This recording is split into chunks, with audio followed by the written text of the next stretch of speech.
Bonsoir, bienvenue au 6 à 8. Ce soir, on vous parle de achat et location et plus encore. Et voici Kim qui va nous présenter qu'est-ce qu'on voit ce soir. Merci de me présenter comme ça. Voici Kim, voici Alexandra qui va être avec nous.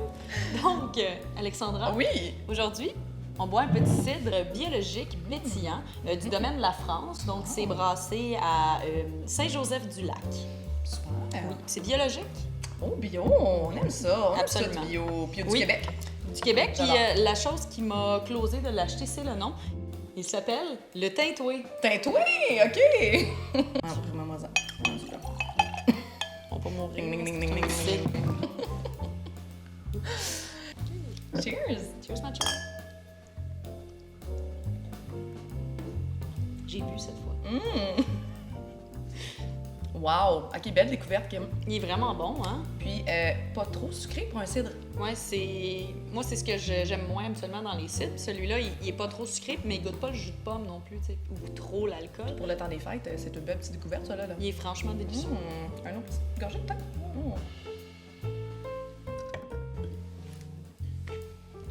Donc, Alexandra, on a un grand sujet aujourd'hui. Oui. On parle d'achat versus location.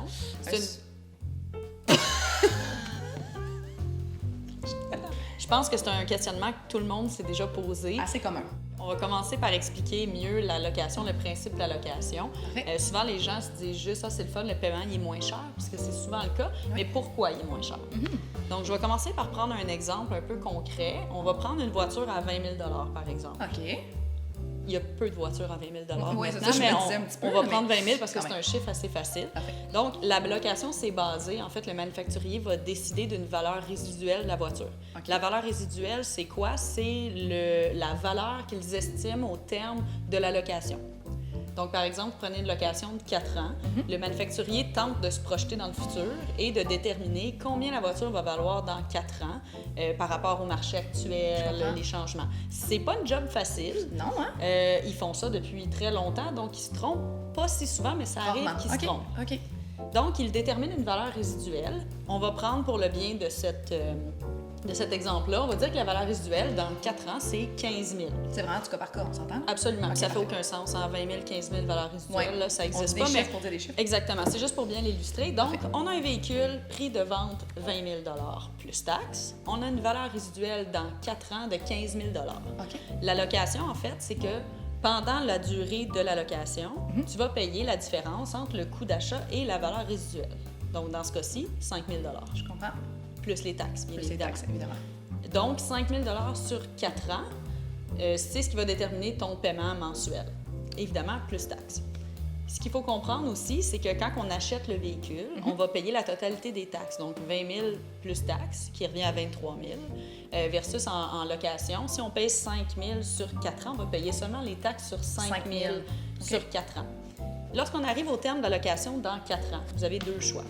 Remettre la voiture au manufacturier ou au Comme concessionnaire. à l'est. Comme elle l'est, exactement. Puis ça, on va y revenir. Mais remettre les clés ou acheter le véhicule pour la valeur résiduelle restante. Donc, 15 000 plus taxes dans ce cas-ci.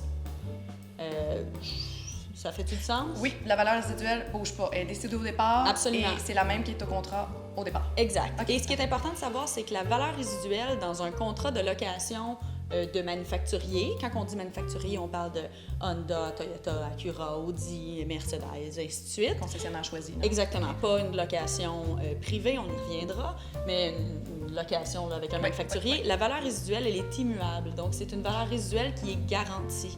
Peu importe ce qui arrive, il y a un crash boursier, le véhicule est accidenté et il y a des dizaines de milliers de dollars de réparation, le manufacturier ne peut pas bouger la valeur résiduelle. C'est bon Elle a à été savoir. déterminée OK. au contrat. OK, OK. C'est une des avantages, en fait, à la location. Je vais revenir aux avantages et aux inconvénients. Donc, pour récapituler, dans une location, on paye seulement une partie de la valeur de la voiture, qui est la différence entre le coût de vente et la valeur résiduelle déterminée par le manufacturier. Et c'est ce qui fait que souvent les paiements sont un petit peu plus bas. Bon, OK. C'est bon à savoir, ça. Quelle belle explication, Kim. Je pense que ça mérite un cheers. Je pense que oui. Donc ça, c'est pour le principe de la location. Maintenant, le financement, je pense que c'est quelque chose que les gens sont un petit peu plus habitués avec ça. C'est un peu comme du financement de n'importe quoi. Donc, on prend la totalité de la valeur du véhicule, 20 000 plus les taxes, à peu près 23 000 et on va le financer sur une durée de temps déterminée. La majorité des gens vont prendre du 5 ans, 6 ans, 7 ans. Maintenant, il y a du 8 ans qui se fait, et ainsi de suite. J'y reviendrai à ça. Pourquoi moi, je suis pas vraiment pro ces longues durées-là. Puis d'ailleurs, je suis sûre que tu as ton mot à dire là-dessus. Oui, mais je voulais savoir, ça part à combien? Je veux dire, c'est-tu 1 an, 2 ans pour la location? Dans le fond, le financement et la location, tu peux financer au minimum là, 1 an. OK. Et on va revenir aussi, mais c'est souvent des prêts ouverts. Donc, tu peux le payer avant terme, même si tu as pris un 5 ans. C'est possible de le payer en 2 ans si tu veux. Mais les deux, je crois qu'on est d'accord qu'on ne veut pas dépasser le 5 ans, puis on y reviendra plus tard. Il y a certains moments où je pense que financer sur 6 ans, ça peut être correct. Même du 7 ans, mais c'est vraiment du cas par cas. Puis c'est là que c'est important d'avoir quelqu'un qui va te guider là-dedans. Oui. Je donne un exemple. J'ai des gens que je connais qui gardent leur voiture 10 ans. Eux, même s'ils financent 7 ans, là, c'est pas grave. T'as raison. Ils n'ont jamais gardé une voiture en bas de 10 ans. Oui. C'est correct. Oui. C'est quand on commence à vouloir changer d'auto aux 2-3 ans, puis on se met à prendre des financements qui sont très longs pour avoir des paiements qui sont très bas. Mais souvent, on arrive avec une équité négative à la fin. La balloune qu'on La parle. balloune, couramment appelée. Mais ça, on va y revenir. Donc, c'est le principe location et financement. Donc, on a parlé du concept de la location. Maintenant, il y a des variables sur la location parce que ça a l'air tout beau. Puis tu te dis, mais Kim, pourquoi tout le monde ne prend pas des locations?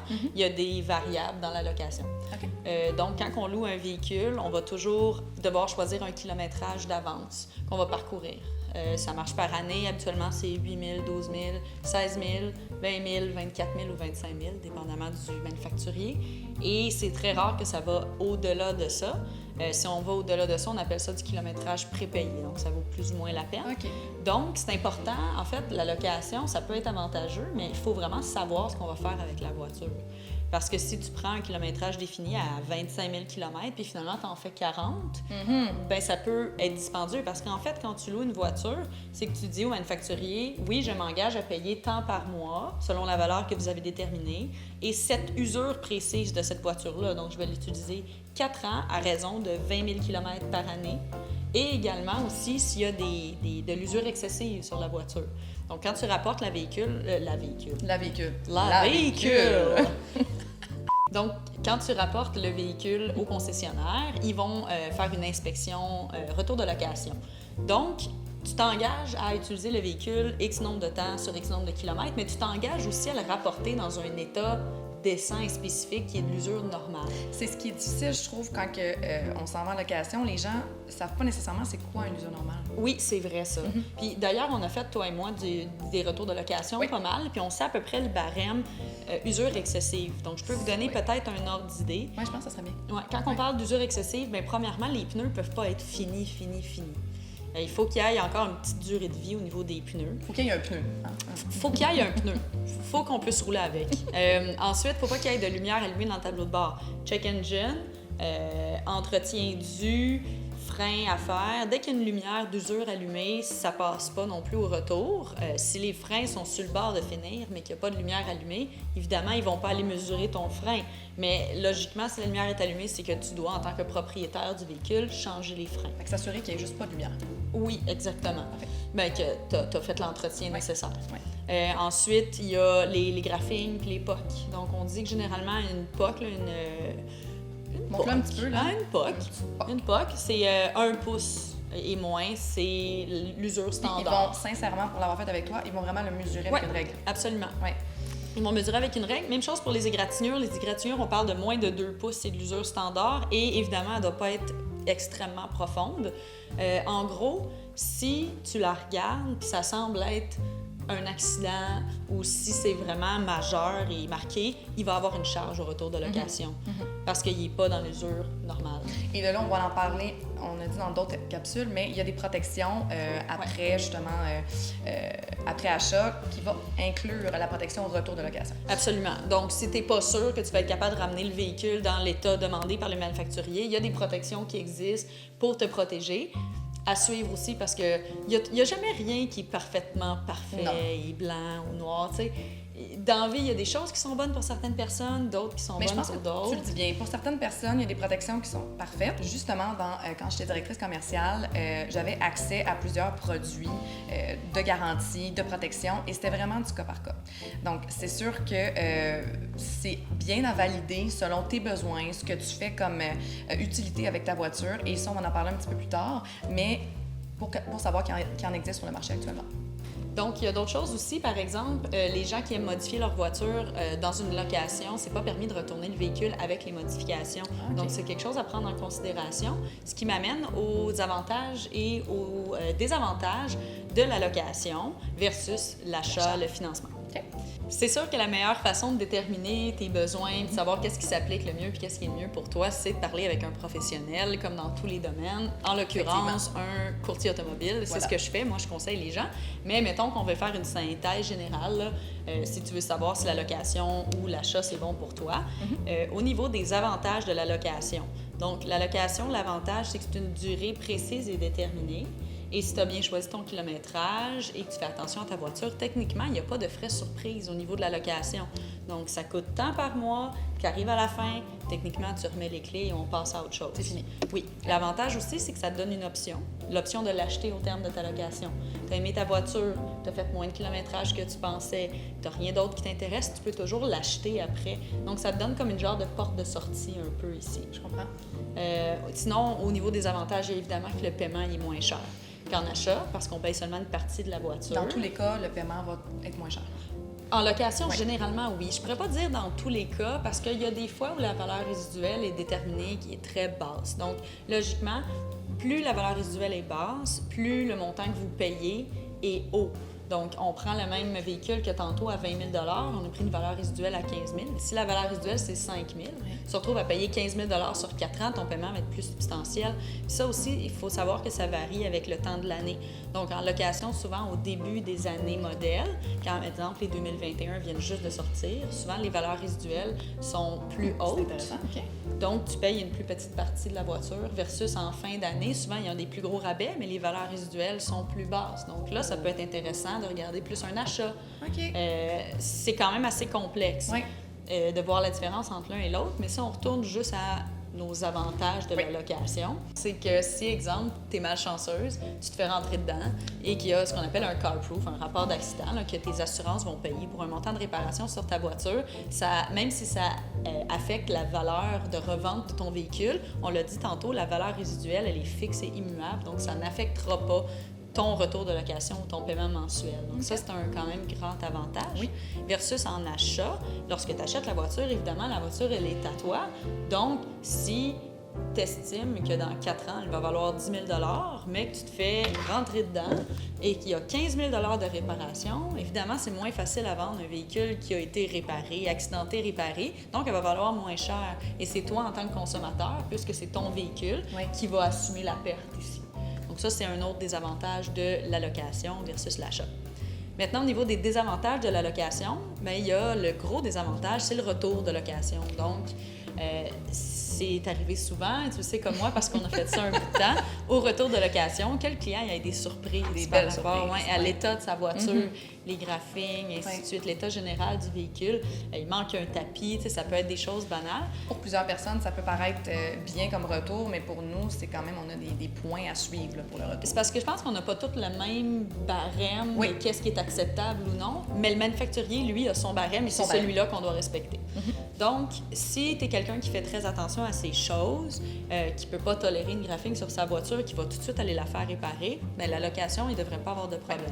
C'est quelqu'un qui fait moins attention à ces choses. Si tu as 4 enfants et 2 gros chiens, ça peut être plus problématique un peu. Donc ça, c'est à considérer aussi. Ça vient y penser. Ça vient y penser, exactement, dans les désavantages de la location. Maintenant, si on parle de l'achat, donc il y a 2 types d'achats. On va y revenir avec toi, vu que c'est plus ton département, la finance. Mais au niveau des purement là, automobiles, les avantages de l'achat, bien évidemment, c'est ta voiture à toi. Donc tu peux en faire ce que tu veux. Si tu décides de la changer de couleur, de modifier les roues, bien à toi, c'est ta voiture. Esthétiquement, tu peux faire ce que tu veux. Mécaniquement, tout ce que tu veux. Parfait. Tu peux la modifier, il n'y a pas de problème. S'il y a des bugs, des graphiques, c'est ton problème. C'est ta voiture. C'est tout à toi. Ça se résume pas mal à ça, l'avantage de l'achat. Wow! Ouais. Non, j'en ai un autre aussi. Oh, un autre. Que si tu fais beaucoup de kilométrage ou tu n'es pas sûr du kilométrage que tu vas parcourir, bien évidemment, tu peux faire ce que tu veux avec la voiture. Versus en location, tu dois choisir dès le début de ton contrat de location un kilométrage déterminé. Un changement d'emploi, peu importe, ça peut faire un changement au niveau de ton kilométrage aussi. Oui, exactement. Fait que, à un moment donné, se projeter 4 ans ou 3 ans dans le futur. Il peut y avoir des changements. Exactement. Donc, l'achat, ça enlève ce stress-là. Au niveau des désavantages de l'achat, il y a évidemment que le paiement va être plus dispendieux, dépendamment sur combien de temps on va mettre la voiture, parce que on va payer une plus grande partie et toutes les taxes dès le début. Mais comme tu as dit, dans certains cas, il n'y a pas une grosse différence, donc il faut bien regarder. Oui, ça dépend du temps de l'année. Puis je pense que c'est à considérer les deux options quand vient le temps d'acheter une auto. C'est pas plus long de faire un paiement en location et en achat. Oui, de faire vraiment les deux. Puis, tu sais, je veux dire, le paiement au moment, je pense qu'il faut regarder le budget total. Je veux dire, le paiement au complet et non juste le paiement par mois. Absolument, oui. Puis comme on a parlé à la capsule d'avant aussi, le coût de roulement du véhicule, dépendamment combien de temps tu gardes la voiture, et ainsi de suite. Donc, c'est tout à considérer. C'est beaucoup de choses à regarder. On ne peut pas couvrir tout ça dans une capsule. On vous donne des lignes, des grandes lignes. En espérant que ça vous aide un peu. Mais... Oui, c'est ça, exactement. Donc, au niveau de l'achat, on a deux façons d'acheter. On a l'achat comptant, si tu as les moyens, tu as l'argent dans ton compte de banque, ou tu as le financement. Alexandra, je pense que c'est ton département. J'aimerais ça que tu nous parles un petit peu de la différence entre les deux puis des avantages de l'un ou l'autre. Certainement. On va se mettre en contexte. C'est sûr qu'un achat neuf, on parle de taux d'intérêt 1,99, même des fois de 0 3,99. Ce qu'on va recommander, ça va pas dépasser nécessairement le 3,99 ou le 4,99. Pourquoi? En financement, le but, en fait, c'est que si tu fais le paiement par mois et que tu as un espace liquidité qui te reste, tu vas pouvoir investir différemment ton argent et aller chercher un rendement plus haut que ce que tu payes au niveau de ton taux d'intérêt. Tant qu'on reste en bas de 3-4 %. Oui, mettons, le chiffre magique serait en bas de 3, je te dirais. Puis, au niveau du comptant, souvent, quand le chiffre magique est en bas de 3, on va recommander de garder la liquidité comptant et de le faire financer. Okay. Parce que si on a la possibilité d'avoir cette liquidité-là et de faire un investissement et d'aller chercher, je vous dis des chiffres par exemple, 5, 6, 7, 8 % de rendement, on va être beaucoup plus gagnant à ce moment-là. C'est sûr. Donc, il y a des moments où tu conseilles à tes clients de financer, même s'il y a de l'intérêt. Oui, parce que surtout quand on parle de financement qui est aussi bas que ça, on va pouvoir aller se permettre d'aller faire des placements qui vont être encore plus intéressants pour eux. Donc, c'est vraiment, justement, quand je regarde, je fais une analyse financière, je regarde le portrait au complet pour s'assurer que le rendement qu'on va faire va être beaucoup plus intéressant. Tu peux avoir des gens quand même qui vont vouloir mettre un petit comptant, des fois, tu sais, ça peut sauver... Non, c'est sûr que ça reste que pour budgéter le paiement par mois. Oui. Si tu l'as en comptant, tu peux mettre un... Mais 100% comptant, dans la plupart des cas, on va conseiller de faire un investissement qui va être à part. Ah, je comprends. Donc, pour récapituler tout ce qu'on vient de dire, c'est sûr que c'est du cas par cas. Oui. C'est pas des règles qui s'appliquent à chaque personne, mais sur les grandes lignes, la location, il y a certains avantages, le financement a d'autres avantages, et si on va en financement, il y a des fois où ça peut être intéressant de financer la voiture, même si tu as l'argent liquide dans ton compte de banque. Effectivement. Parce que tu peux garder cet argent-là et faire des investissements avec Alexandra. Mais je pense que dans tous les cas, c'est important de se faire bien conseiller. Ouais. Ayez pas peur de demander des conseils, puis justement aux professionnels. Ouais. Souvent, les gens vont me dire « Ah, j'ai demandé à mon frère, à mon ami. » Oui, OK, ça peut être des personnes qui vont avoir des bons conseils, mais allez-y vers les professionnels. À chacun son métier, puis on est là justement pour vous conseiller. Absolument. Selon votre budget, puis pour que ce soit le plus rentable pour vous. C'est beau, c'est bien dit. Mais merci, Kim. Cheers! Cheers! C'est ça. En espérant que cette petite capsule-là vous a aidé à prendre des prochaines décisions dans le futur. Mais ça a été très, très intéressant, ma Kim. Absolument, Alex. Cheers à tous ces conseils. Cheers là-dessus. Tout à moi. Merci.